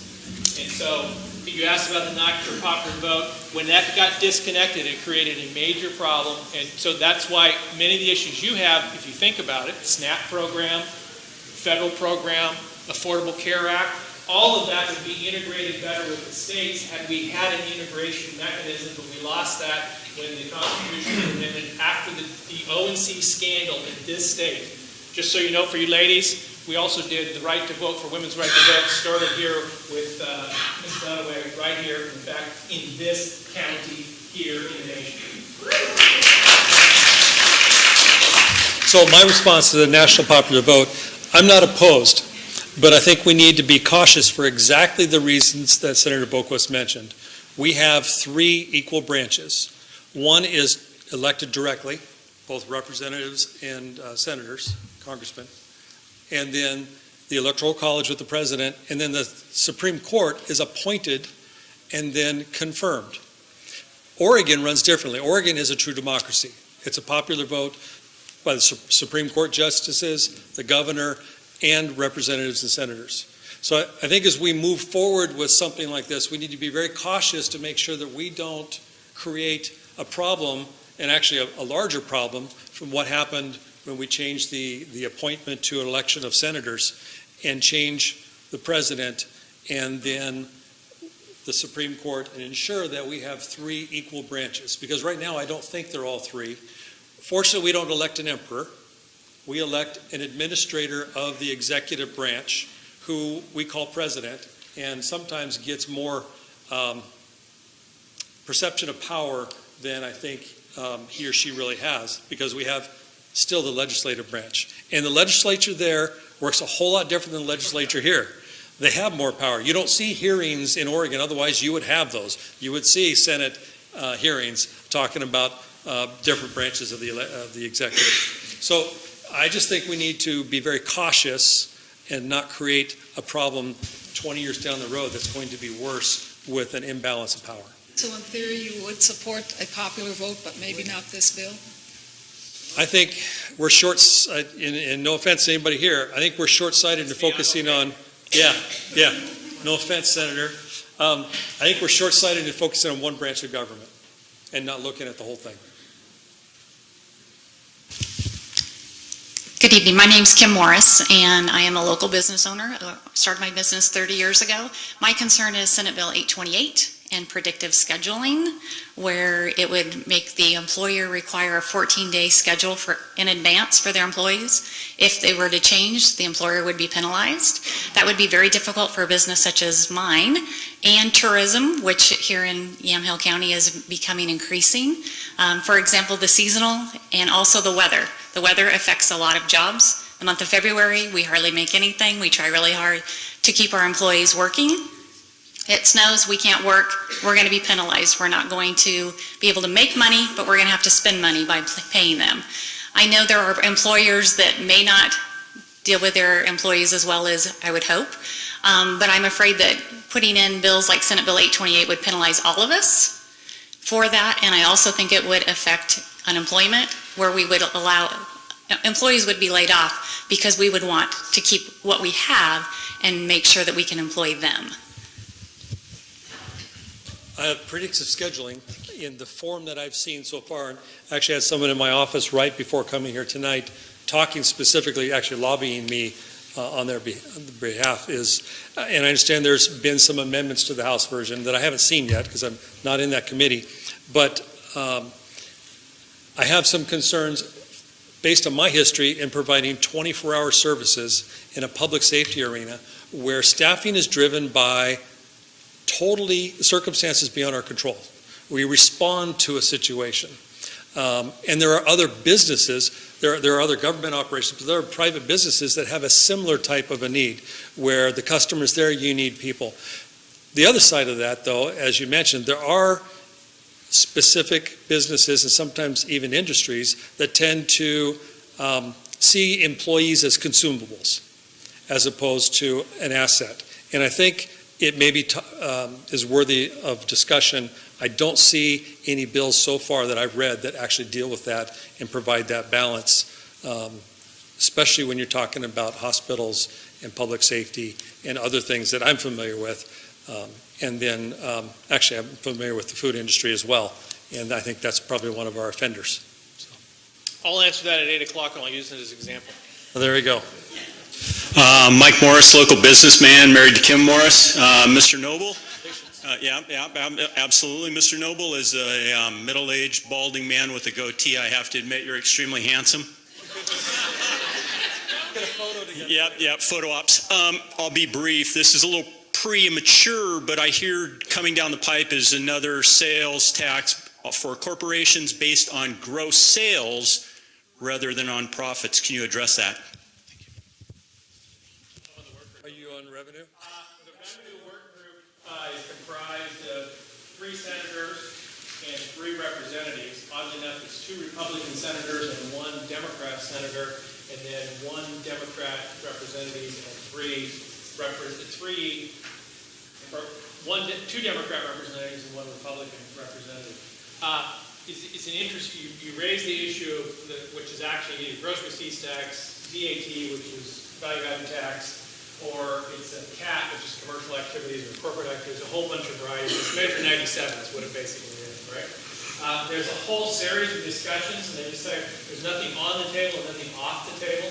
And the reason I say that is that we have been pushing, Senator Hass and I have been pushing for a revenue-neutral tax reform for about 6 years. Because if you don't know, ask local governments and you people that are dealing with mental health and even businesses and services, when the economy tanks, and it tanks every 10 years, I guess they can tell you it's called business cycles, and it tanks, everybody's in a crisis, there's no money, everybody's panicked, and so on and so forth, and trying to come up with a more stable tax system, including a more stable property tax system. Right? What is more stable and what is revenue neutral? We've been working on this about 6 to 8 years now.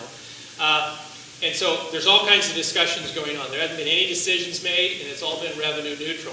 I want to point out to you that during the Reagan administration, it's important for you to follow, especially local government people. The Reagan administration was a tax cut. During the Clinton administration, yes, President Clinton, Democrat, there was a tax cut, okay? And then during the Bush administration, there was Bush tax cuts, and there's been discussions of tax cuts in Washington, D.C.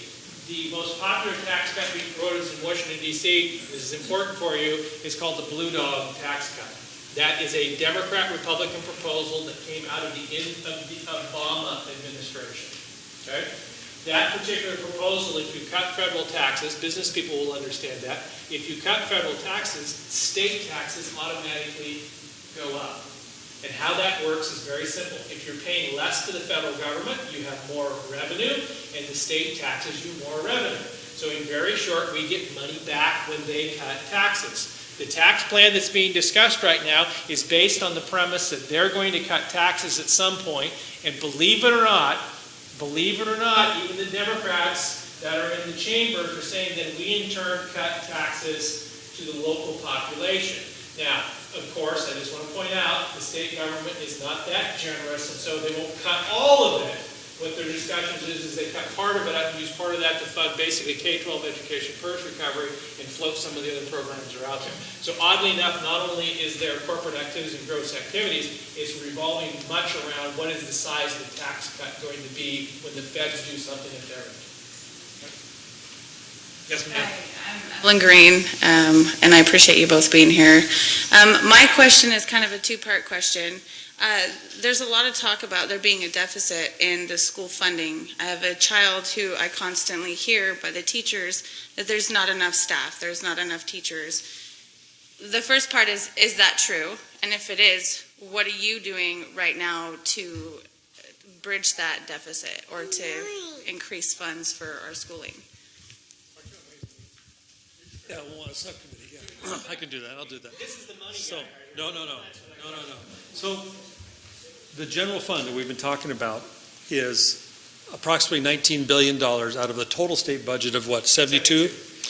But the general fund funds education, DHS, and social services, and public safety.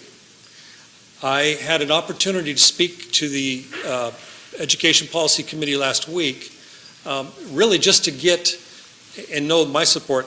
I spent, like I said, close to 3 decades in public safety. I think we are responsible for providing a safe environment for our communities, for the state, for the citizens. I sit on Human Services and a Housing Committee, and I think it's critical that we provide services and help people along who need them. But both of those are responsive to where we are in our society today.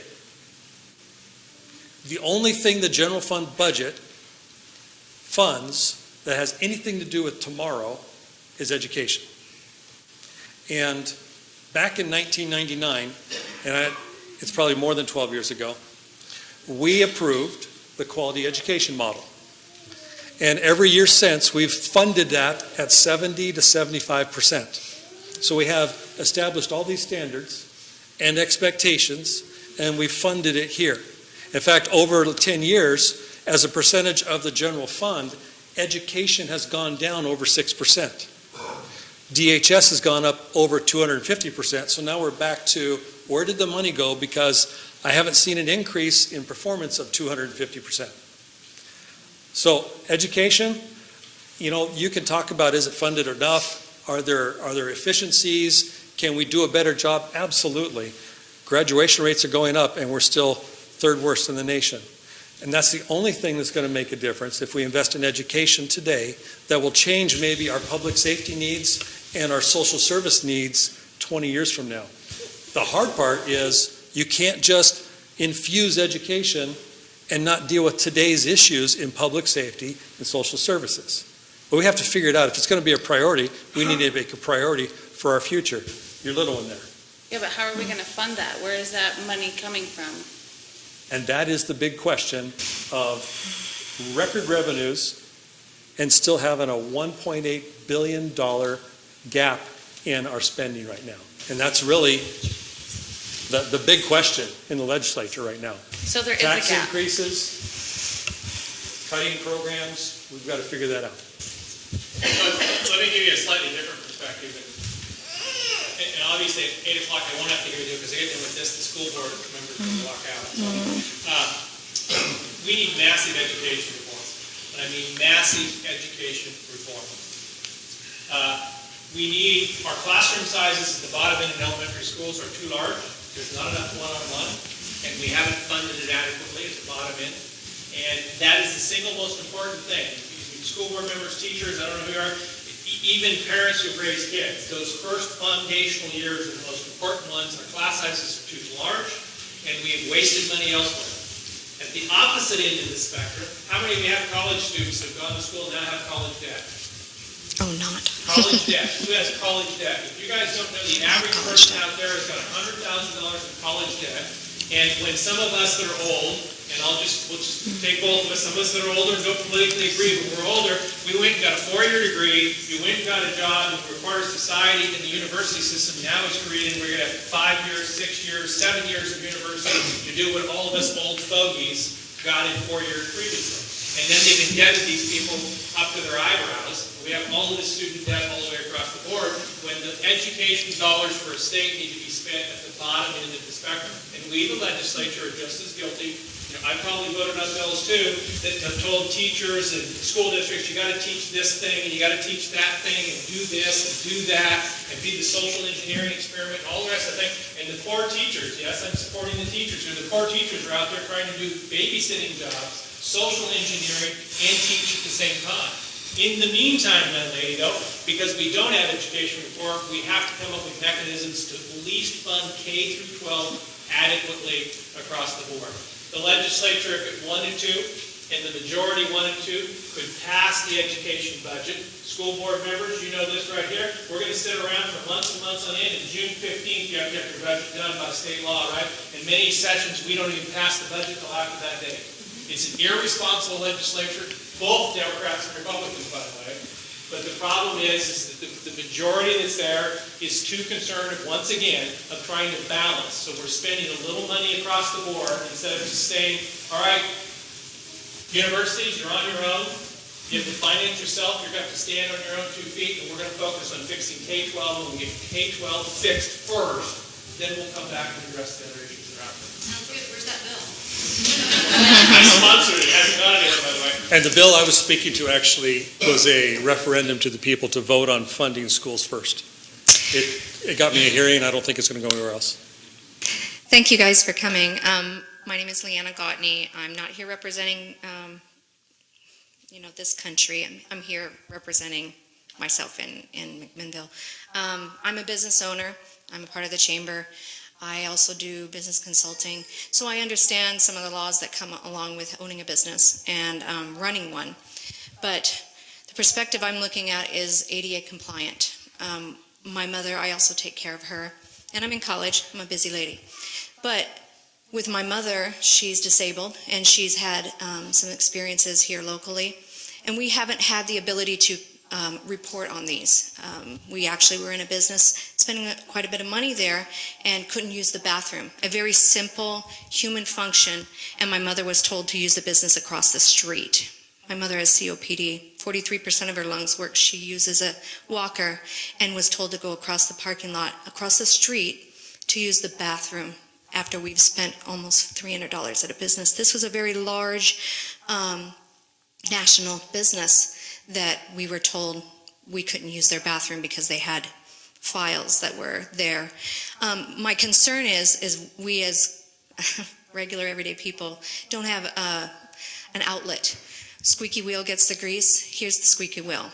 I'm advocating for my mother who's disabled and is being told to leave somewhere out of a business setting, someplace where we're spending money. We had to go across the street to spend it at another business. So if you could help us in understanding how we can speak out when injustices happen in our communities, we'd appreciate it. Thank you.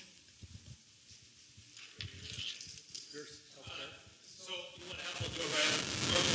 Where was the store located? Tell me the store. What city or where was it located at? It was here in McMinnville. It's here in McMinnville. Yes. First off, there's building code requirements. The first place I'll tell you to start is you need to get a hold of the mayor. The mayor's around here someplace. Okay, I'll just blank that right out because it's in.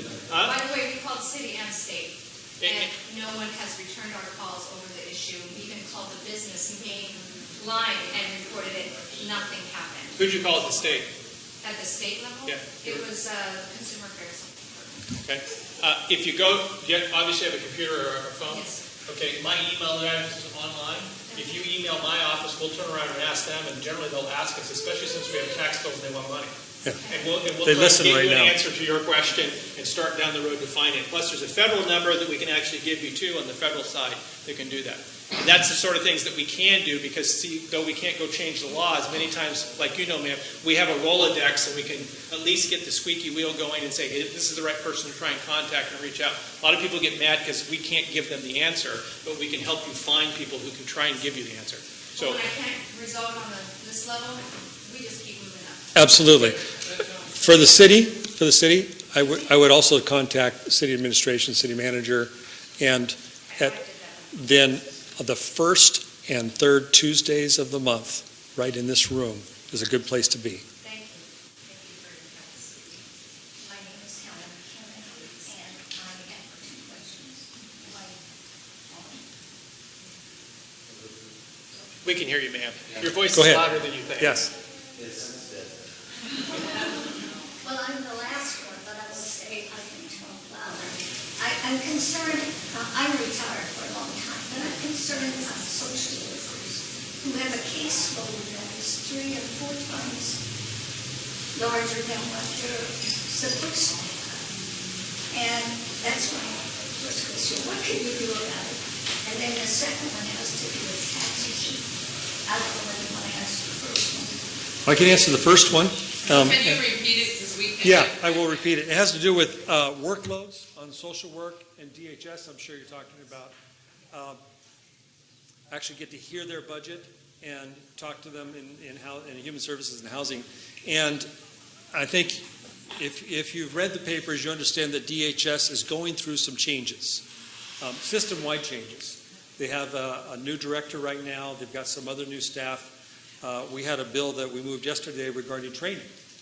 And just the idea that it's not a novel idea to me, running a police department, that you would have a comprehensive training program to ensure your people were trained to do what they need to do. They're working on that one. So I know there's some more changes. Workload is one of those. And of course, we're still in this budget issue. And so I don't know where that's headed yet because I heard the policy end, haven't heard the budget end with that.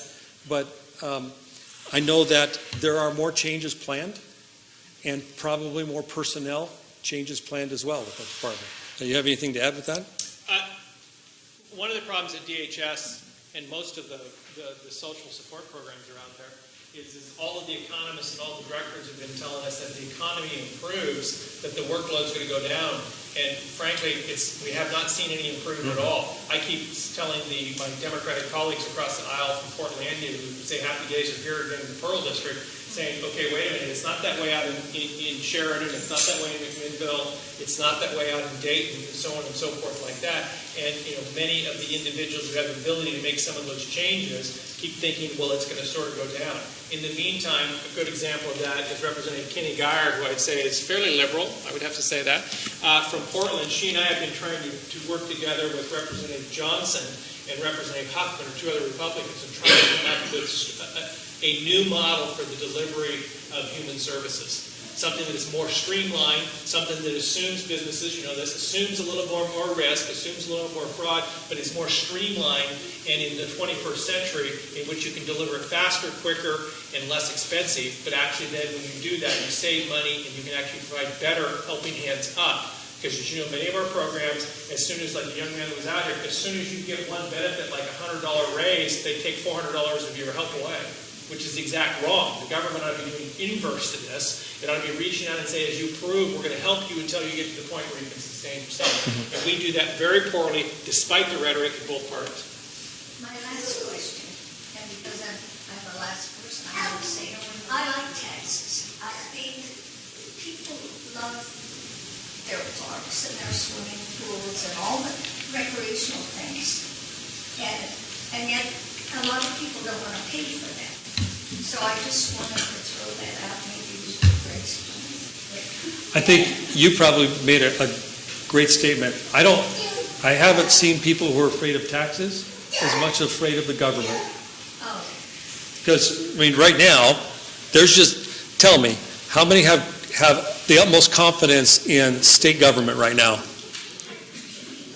Smart people, very smart people. Yes. So because there's a credibility issue. Even to the point of, and I'm gonna blow this horn a little bit, even to the point of Measure 96 in November passed by over 83%, yet veteran services aren't in the budget now that was proposed funded fully by the will of the people. Does your vote count or does it not?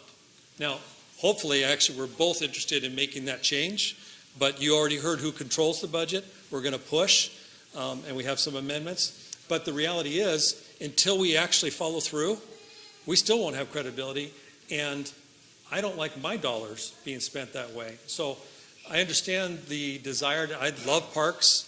I think local government is much more efficient my experience is local government is much more efficient than state government, and I push anything to local government. But I think the issue really is not willingness to pay taxes, it's willingness to make sure your money is going as far as it can and spent well. Thank you. We have one more question. Last one today, before you ask it, I just want to say thank you for coming. Thank you all for being here and participating in this.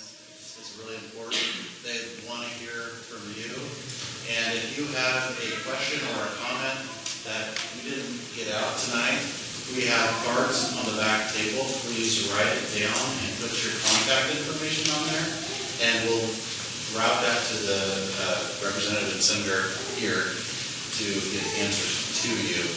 So with that, we'll have the last question here. Hi, my name is Craig Kubles. I'm a landlord here in McMinnville. I have some apartments. One of the tools that we have as landlords is called the no-fault eviction. And there are those who would like to take that away from us, thinking that they're helping the tenants. A few months ago, I had 3 of my tenants come to me and tell me about what was going on in one of my apartments. Cars would come up, people would jump out, go in the apartment, 2 minutes, back out in the car and drive away. Pretty soon another car would come, go in, 2 minutes later they're out and drive away. Everybody knew what was going on. They were selling drugs out of this apartment. And 3 of my tenants there, I have a retired school teacher there, I have 2 families with young children that all came to me. I did what any landlord would do. I gave them a 30-day, no-cause eviction. I didn't argue with them. I didn't have to get in a shouting match. I just gave them a no-cause eviction and got rid of them. The no-cause eviction allows us to keep our good tenants. If I couldn't have gotten rid of those people, there's a good chance that I would have lost some of my good tenants that didn't want to be around there. So if this comes up, please keep in mind that the no-cause eviction helps the tenants. It helps the good tenants by allowing us to get rid of the drug dealers. That's all. Can I say one thing on that? I have a little history on that. The number one reason behind no-cause evictions is for other tenant safety. Other tenant safety. I mentioned House Bill 2004, and I don't know if there's a Senate partner on it. It's dead. Yeah, unfortunately, the House bill, that's encouraging, by the way, thank you. Because the House bill is being sent to the Senate on a 31-27 vote. It's dead too. I figured it would be. But yeah, it was very controversial, and your story is consistent with 6 hours of testimony that I sat through, listening to landlords and some of the issues. I think that thank you for that information. I expected that, but it would have made everything worse. Yeah. So. And there's at least 4 or 5 Democrat senators who are landlords who are small tenants like you guys. They have 4 or 5 apartments, and that whole issue is. I mean, there's problems that they're probably addressed, but the whole bill as a whole is dead in the Senate simply because the majority, is going to try and address it a different way. So. Let me close the thing. I told you after 8 o'clock we're going to go. If you don't have a piece of paper, OLIS, Oregon Legislative Information System, just go to Google and type OLIS, O-L-I-S, Oregon. That will give you access to our legislative website. You go to the bill category that's in there, and if you're interested in education, like a school board member in there, you type in education, it will give you a list of bills that have education. You can scroll right down, and it'll give you a summary. As you scroll down on your mouse, it'll give you a summary of each of those bills. And if it's a bill you want to participate in, all you do is click on that bill. You can read it. In the upper right-hand corner, you can sign up, and it will send you an email. It will send you an email when it's scheduled for a hearing, when somebody puts any information in there, and when it sends you a hearing, you can sign up on there and send your statements and your background or your position directly to the committee. Directly to the committee. The most important thing, though, is this: if you were foolish enough to listen to us for 2 hours here this evening, 2 hours, let me tell you the most important thing you do. If you have a bill that you want to do something with, or you want to testify on, or you want to show up to support, it's 35, 40-minute drive to Salem. If you get in there, you would be surprised. Most of the hearings and the issues that you raised tonight, we're looking at an empty room, or with 6 or 7 professional lobbyists who do not support your position, and they're the only people that testify. It is easy to testify before the legislature. It's just like coming here. You can email your testimony, and now because of OLIS, Oregon Legislative Information, you can sign up, you can get an email. If it's the bill, you know what it's going, you can track it, you can know when the hearing is. If you can't make it personally, you can send an email, and it will go into the record and be read by the legislators there. The number one issue that gets the legislators in a hearing is you, not the lobbyists. And the good news for your bill that you raised, young lady, is that bill you brought out is that didn't get a hearing or anything like that, and the reason being, most of the bills that have constituent names on human beings, not legislators, not Oregon School Board Association, not OEA, not Comcast Corporation, whatever, most of the bills that actually get to the legislature have one of your types of names on it, because even the Democrats and Republicans both would rather listen to you and help you than they would the special interest. OLIS, Oregon Legislative Information System, Google, Yahoo, you can find it. Please participate. I would voice the same thing. I'm really appreciative of everybody who showed up tonight. Your participation, the questions, you know, we can tell you things, but the questions, the type of questions shows what's important, and then your feedback to us. OLIS is what we use in our office to track things. So it works very well. You can get it on a cell phone if you want a smartphone and track everything that's going on. So I appreciate, again, everybody being here tonight.